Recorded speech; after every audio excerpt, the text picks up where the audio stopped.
کیا اسلام جب ایک گلوبل ایشو ہے، اسلاموفوبیا ایک گلوبل ایشو اس نے بنا دیا ہے اور ویسے بھی ہے، تو کیا ہم ایز اے مسلم ایک چھوٹا ماڈل ریوائولسٹ کا تو ہے، آپ کو نہیں لگتا کہ ایک اسٹیٹ لیول پہ ہمیں ایک اتنی مضبوط آواز کی، آرگنائزیشن کی، کسی چیز کی ضرورت ہے کہ ہم اسلاموفوبیا کو فائٹ کر سکیں، اور اس کے لیے ایک ہمارے پاس اچھا بہترین مضبوط سٹانس ہو؟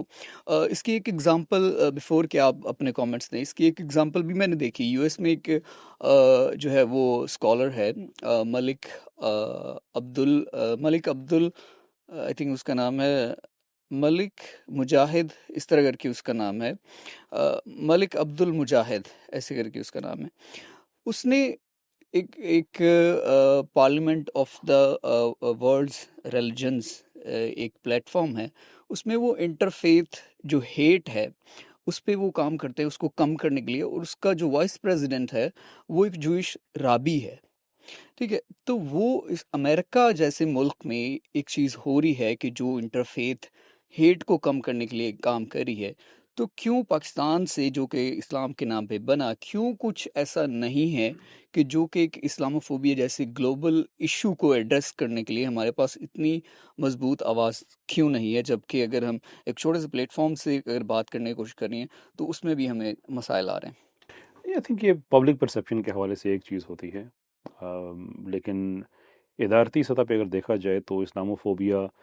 یعنی جو عوامی سطح پہ ہے وہ تو ایک اور چیز ہے، اور آج کل جو وہاں پہ اسلاموفوبیا ہے وہ تو سیدھا سمجھ میں آنے والی بات ہے کہ وہ سیدھا سیدھا اس کی وجہ اسرائیل ہے۔ یہ رابنسن وغیرہ جتنے بھی سارے ہیں یہ سب زائنسٹ لوگ ہیں۔ ایشو یہ تھا کہ فلسطین کے معاملے میں گلوبلی اسرائیل اتنے برے طریقے سے شکست کھا رہا تھا، جو جو پرسیپشن ہے اس کی، تو مسلمانوں کے خلاف کنٹینٹ چاہیے، تو پرانا ماڈل تھا کہ جیسے عراق پہ حملہ کرنے کے لیے مسلمان برے تھے، افغانستان پہ حملہ کرنے کے لیے برے تھے، تو پھر آپ نے دوبارہ سے ایک مانسٹر دکھانا ہے، تو وہ مانسٹر کیا ہو سکتا ہے؟ وہ دیکھو یار وہ گرومنگ گینگز ہیں، یہ ہیں وہ ہیں وغیرہ وغیرہ سارے کر کے، وہ تو صرف اسرائیل کو سپورٹ کرنے کے لیے ایک، حالانکہ گرومنگ گینگز اچانک سے کہاں ہوتے، ڈیڈ اینڈ بیریڈ ایشو تھا، اور وہ اس لیے ڈیڈ اینڈ بیریڈ ایشو تھا کہ اس میں سے ایسے ایسے ان کے اپنے مشہور لوگوں کے نام آنا شروع ہو گئے تھے کہ انہوں نے وہ فائلیں بند کر دی کہ دفاع کرو اس معاملے کو۔ کس کس فیملی تک بات چلی گئی تھی، اب میں کیا کہوں، وہ سارا پبلک ریکارڈ کا حصہ ہے۔ اچانک یہ سارا اس لیے شروع کر دیا گیا کہ نیریٹیوز کو کاؤنٹر بیلنس کیا جا سکے، وہ ہوا نہیں، اسرائیل پھر بھی اتنے سے زیادہ برے طریقے سے ایکسپوز ہو گیا۔ تو یہ تو میں آپ کو تقریباً لکھ کے دے سکتا ہوں کہ جب یہ سارا معاملہ سیٹل ہو جاتا ہے غزہ والا، یہ نسل کشی بند ہوتی ہے، ادھر وہ تحریک بھی ایسا دم توڑنا شروع کر دی، اس لیے اس کے پیچھے جو پیسہ ہے وہ زائنسٹ پیسہ ہے، تو وہ تو اٹ سیلف کوئی بڑا ایشو نہیں ہے۔ باقی انٹرنیشنل لیول پہ دیکھیں، ایک میں سمجھتا ہوں کہ جتنا اسلاموفوبیا دنیا نے برداشت کیا ہے، مسلم دنیا نے، اب تو اس میں کافی حد تک کمی آئی ہے، پالیسی لیول پہ کمی آئی ہے، اور ہوگا بھی۔ اس کی وجہ یہ ہے کہ اسلاموفوبیا زیادہ آپ کو اس وقت سامنے نظر آئے گا جب آپ کو لبرلزم، اور لبرلزم کے اندر جو پروگریسو لبرلزم ہے، جو بہت سے اپنی اس نے آئیڈیالوجی جو مستعار لی ہوئی ہے لیفٹ سے، کیونکہ اس کی جو ریچ ہے وہ ایکسپینسو ہے، ایکسپینسو نہیں، ایکسپینسو ہے، وہ ایکسپینڈ کرتی ہے، تو اپنے سامنے ہر آئیڈیالوجی کو برائی کہیں گے، لیکن چونکہ اب ویسٹ میں لبرلزم ریپلیس ہو رہا ہے آہستہ آہستہ ریئلزم سے، تو جو ریئلزم یا ریئلسٹ انٹرنیشنل ریلیشنز کی تھیوری ہے وہ ایکسپینسو نہیں ہے،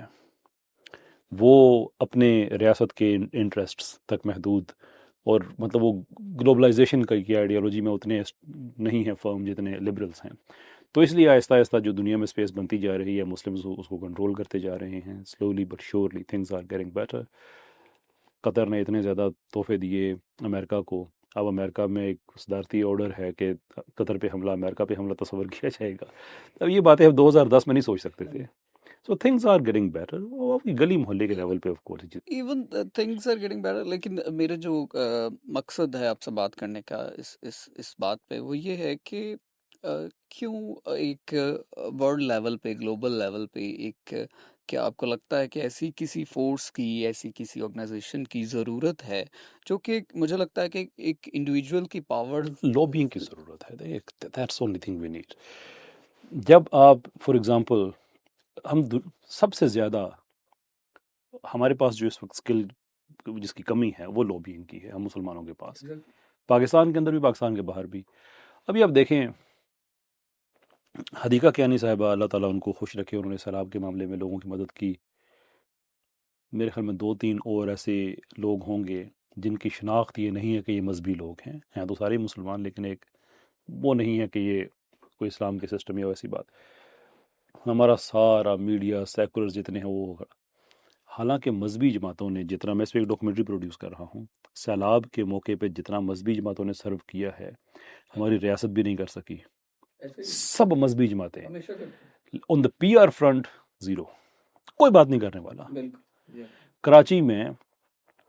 ہماری مذہبی جماعت ہے جنہوں نے وہ شجرکاری کی ہے کہ جسے کراچی کی گرمی بڑی کم ہوئی ہے.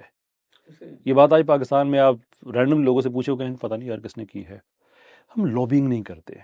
ہم آگے جا کے اپنا کیش نہیں کرتے کہ ہم نے دنیا میں کیا کیا کیا ہوا ہے. آج بھی ہمارے سائنٹسٹ دنیا میں بڑا اچھا سرو کر رہے ہیں. تو مطلب یہ اسٹیٹ لیول پہ ہی ہو سکتی ہے نا، اسٹیٹ نہیں، انٹرنیشنل لیول پہ ہو سکتی ہے. مطلب میرے کہنے کا مطلب انیشیٹو تو اسٹیٹ لے گی، State کیونکہ لے گی، اسٹیٹ کے بالکل. پاس ہی وہ ریسورسز اور پاور ہیں کہ وہ یہ چیز کر سکتی ہے. جیسے کہ میں کل ڈاکٹر معید پیرزادہ کے ایک ولاگ میں دیکھ رہا تھا، وہ بتا رہے تھے کہ فرانس نے سٹانس لیا ہے پیلسٹائن کے کاز کے لیے، 2 اسٹیٹ سولوشن کو شاید وہ سپورٹ کرتا ہے ان کا پرائم منسٹر یا پریزیڈنٹ. تو اس کو جوئش لابی نے جو ہے وہ بہت چوک کر دیا ہے. زائنسٹ ہمیں کہنا چاہیے کہ بہت سے یاد رکھیں کہ ان میں بہت سوری سے اچھے لوگ بھی ہیں سوری جو کہ ایون زائنزم کے بھی خلاف ہیں. ہاں ایگزیکٹلی. اور وہ بات بھی کلیریفائی کر دینی چاہیے کہ ہمیں ایز اے مسلم فیتھ، جو فیتھ سے میرا نہیں خیال کہ کوئی پرابلم ہے، نہ ہی اسلام ہمیں کہتا ہے کہ کسی کے فیتھ کی وجہ سے ہم ہیٹ کریں. ہم ان کی جو پولیٹیکل آئیڈیالوجی ہے زائنزم، اور جب وہ ہمیں انڈینجر کرے گی ہماری سوورینٹی کو، ہماری Obviously لوگ رسپونڈ کنٹری کریں گے. کو، تو then we are suppose to definitely go to any extent کہ ہم اس کو ٹیکل کریں. تو اگر جوئش زائنس لابی اتنی اسٹرانگ ہے، اور ایک بات اور میں ایڈ کر دوں کہ جو ان کا فاؤنڈر تھا، جیسے ہمارے قائد اعظم نے آئیڈیا دیا پاکستان کا، ایسے ان کا جو جوئش اسرائیل کا جو فاؤنڈر ہم اس کو کہہ سکتے ہیں، وہ تھیوڈر ہرزل تھا. تو وہ ایک جرنلسٹ تھا اور اس نے بک لکھی تھی دا جوئش اسٹیٹ، اور اس کے اندر اس نے پہلی بار وہ آئیڈیا دیا تھا جو کہ جیسے علامہ اقبال نے دیا تھا کہ 2 نیشن تھیوری، اور ہمیں پاکستان الگ چاہیے، انڈیا الگ چاہیے. تو اس نے یہ پہلی بار آئیڈیا دیا تھا دا جوئش اسٹیٹ بک کے اندر کہ ہمیں ایز اے جوئش ہمیں ایک ہوم لینڈ چاہیے، ایک اسٹیٹ چاہیے، اور اس نعرہ لگایا تھا کہ ہم ایک ہیں. اس بعد سے محنت ہوئی نا، پوری لابنگ لابی ہوئی، ہوئی، سارا کچھ ہوا. لابنگ تو ہوئی. وہ ہم کر سکتے ہیں. ہمارے پاس پیسہ کم نہیں ہے اسلامی دنیا میں، یہ بات یاد رکھیں. یہ چیزیں کی جا سکتی ہیں، but it's about the interests.